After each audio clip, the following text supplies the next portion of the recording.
Kisah ini sudah mengubah hidup banyak orang karena memunculkan potensi diri mereka dan membuat lebih kuat dalam berjuang sampai meraih mimpi-mimpinya. Saya percaya kamu akan mengalami dan merasakan pengalaman yang sama. Sudah beberapa hari ini, Dika yang masih duduk di kelas 4 SD tak mau masuk sekolah lagi. Ternyata sepatu sebelah kirinya sudah mulai sobek di ujung sehingga jempol kakinya keluar. Dan kejadian itu justru dia tahu dari salah seorang temannya ketika kelas Dika sedang ada pelajaran olahraga di lapangan sekolah. Semua mata teman-temannya melihat jempol kaki Dika yang terbungkus kaos kaki dekilnya melongok keluar melalui lubang kecil di ujung sepatunya. Tentu saja seluruh kelas tertawa, bahkan sampai harus ditenangkan oleh bapak guru olahraga. Teman-temannya sambil menutup hidung pura-pura mencium bau tak sedap, kemudian menengok ke bawah untuk melihat ke arah kaki Dika.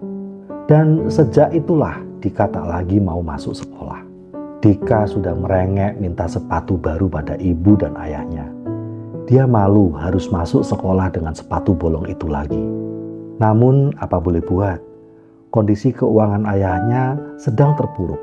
Warung makan angkringan mereka sedang kurang laris karena ada pesaing-pesaing baru yang lebih lengkap sajiannya.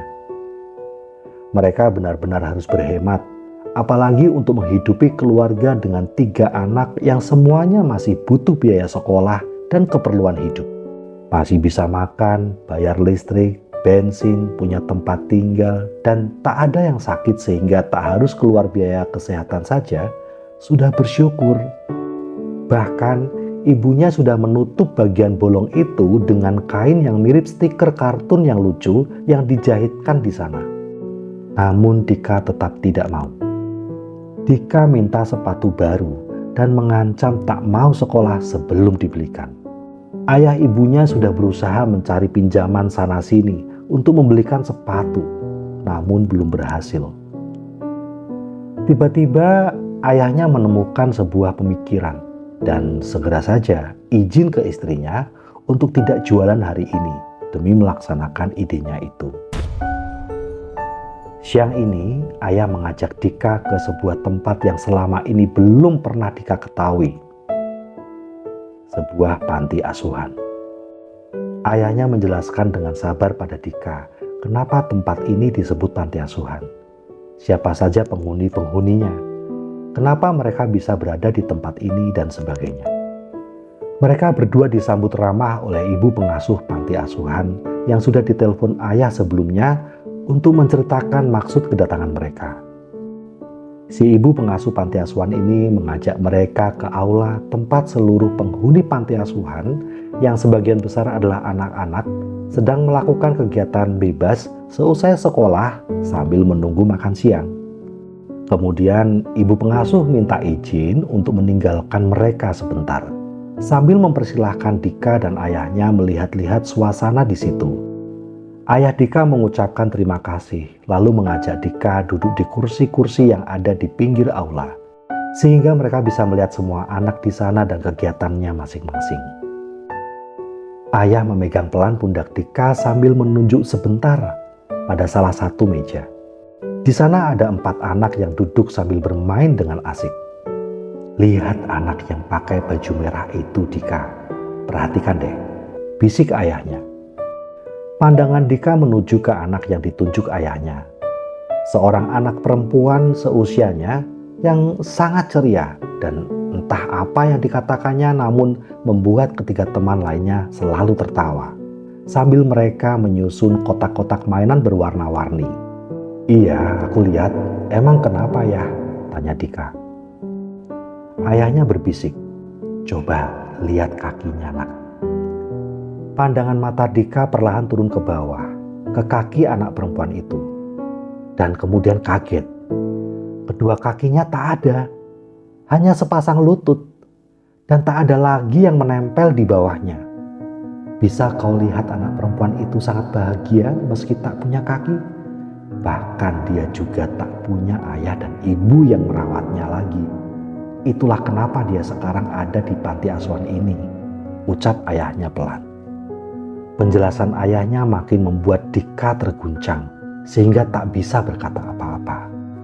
Lanjut ayahnya, "Betapa bersyukurnya ya Dika, masih punya ayah, ibu, kakak-kakak, dan sepasang kaki untuk berjalan."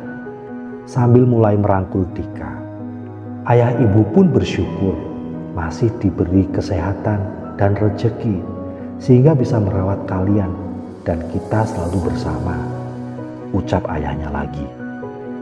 Tanpa terasa, Dika sudah menggenggam tangan ayahnya. Air matanya berlinang membasahi pipi. Dan untuk pertama kalinya, Dika bersyukur masih memiliki orang tua, kakak, dan sepasang kaki. Sejak pengalaman di panti asuhan itu, Dika kembali sekolah, bahkan dengan hati yang bahagia. Sekalipun teman-temannya masih mengolok-olok sepatu bolongnya, Dika tak pernah lagi peduli. Di pikirannya selalu ada wajah anak perempuan yang tak memiliki kaki, namun bisa sangat ceria, bahkan menghibur teman-temannya di panti asuhan. Anak itu tak pernah merasa dirinya cacat dan kekurangan. Sekarang, setiap kali Dika melihat sepatu bolongnya, dia justru sangat bersyukur masih memiliki kaki, orang tua, dan kakak-kakaknya. Nah, dari kisah ini, sekarang kamu sudah mendapatkan satu pelajaran sukses, yaitu bersyukur lebih dulu sebelum melangkah. Karena bersyukur membuat kita menjadi orang yang bisa melihat bahwa segala yang kita butuhkan selama ini ternyata sudah Tuhan beri lewat upaya-upaya kita. Jangan membandingkan apa yang dimiliki orang lain dengan apa yang tak kita miliki. Namun lihatlah apa yang sekarang sudah kita miliki dibandingkan dengan orang-orang di luar sana yang tak memilikinya. Mulai dari keluarga, orang tua, anak, saudara, kesehatan, tempat tinggal, kecukupan, kendaraan, makanan, kesempatan, bahkan nafas. Banyak orang yang hari ini tak memilikinya, namun kita tak berada di depan mereka sehingga tak bisa melihatnya. Dengan kita bersyukur atas apa yang sudah Tuhan berikan, pasti akan memunculkan semangat dan keyakinan bahwa Tuhan pun akan memberikan hal-hal lain yang kita butuhkan. Dia memang Maha Memberi, tapi apakah Dia memberi pada orang-orang yang tak bisa berterima kasih, bahkan suka mencela pemberian-pemberian sebelumnya? Semoga hari ini menjadi hari terbaikmu lewat kisah ini. Jika menurutmu bermanfaat buat orang lain, bagikanlah pada mereka, sehingga hidupnya menjadi lebih baik dari sebelumnya. Sampai ketemu di kisah inspiratif berikutnya.